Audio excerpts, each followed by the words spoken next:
बढ़ते हैं अगली खबर कोटा से। नीट यूजी 2025 को लेकर के बड़ी खबर। कोटा शहर के परीक्षा केंद्र पर विवाद की जानकारी। बोरखेड़ा क्षेत्र के इस परीक्षा सेंटर पर बायोमेट्रिक मशीन में खराबी आई। परीक्षा कार्मिकों ने बिना बायोमेट्रिक उपस्थिति के बैठने की इजाजत दे दी। ऐसे में विद्यार्थियों और अभिभावकों का आरोप, परीक्षा छूटने के बाद में भी बायोमेट्रिक उपस्थिति नहीं ली गई। नीट की एग्जाम आज, और ऐसे में कोटा शहर के परीक्षा केंद्र, एक परीक्षा केंद्र से विवाद से जुड़ी हुई जानकारी। दरअसल बोरखेड़ा क्षेत्र के सेंटर पर बायोमेट्रिक मशीन में खराबी की सूचना, और उसके बाद परीक्षा के जो कार्मिक वहां पर थे उस सेंटर पर, उन्होंने बिना बायोमेट्रिक उपस्थिति के बैठने की इजाजत दे दी, जिससे अभिभावकों और विद्यार्थियों का यह भी आरोप सामने आया कि परीक्षा खत्म होने के बाद में भी बायोमेट्रिक उपस्थिति नहीं ली गई।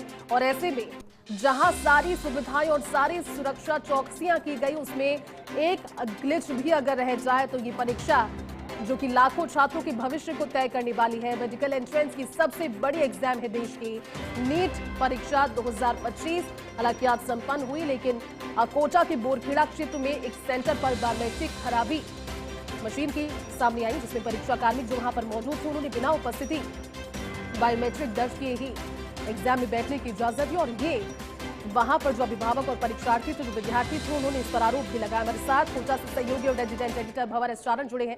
भंवर, मेडिकल की सबसे बड़ी एंट्रेंस एग्जाम, हालांकि सारी चौकसी के बावजूद कुछ जानकारियां सामने आई। बोरखेड़ा में भी एक परीक्षा सेंटर पर कुछ ग्लिच हुआ है, ऐसी जानकारी, क्या जानकारी?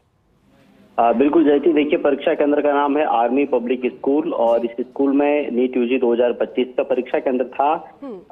2024 में जो नीट हुई थी उसमें बहुत सारी गड़बड़ियां हुई थी, और उसको लेकर के जो विवाद चल रहे हैं वो अभी तक भी उनका दौर थमा नहीं। हालांकि इस बार परीक्षा शांतिपूर्वक संपन्न हुई है, लेकिन इस सेंटर से इस तरह की शिकायत मिली है कि जब एंट्री हो रही थी स्टूडेंट्स की, तो एग्जाम से पहले दो जगह साइन करने थे, अंगूठे का निशान दिया जाना था, और बायोमेट्रिक उपस्थिति सभी कैंडिडेट्स की होनी थी। लेकिन उस सेंटर की जो बायोमेट्रिक मशीन थी उसने काम नहीं किया था। तो ऐसे में ये कहा गया जो परीक्षा कराने वाला जो स्टाफ था उसकी तरफ से कि फिलहाल परीक्षा में सारे कैंडिडेट्स को बिठा लेते हैं, जब परीक्षा खत्म होगी तब तक बायोमेट्रिक मशीन ठीक हो जाएगी, तो बायोमेट्रिक की जो फॉर्मेलिटी है उसको तब हम पूरा कर लेंगे।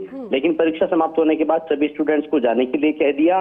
कुछ जो परिजन थे और जो स्टूडेंट्स थे वो काफी देर तक परीक्षा केंद्र के बाहर डटे रहे, और इस बात को लेकर के शंकाएं जाहिर करते रहे कि आखिर क्यों जो बायोमेट्रिक अटेंडेंस है वो क्यों नहीं आखिर इस परीक्षा केंद्र पर ली गई है। तो ये एक विवाद जरूर कोटा में सामने आया है, लेकिन इसके अलावा पूरे जो कोटा में 73 केंद्रों का गठन किया गया था परीक्षा के लिए, वहां पर परीक्षा शांतिपूर्वक संपन्न हुई है।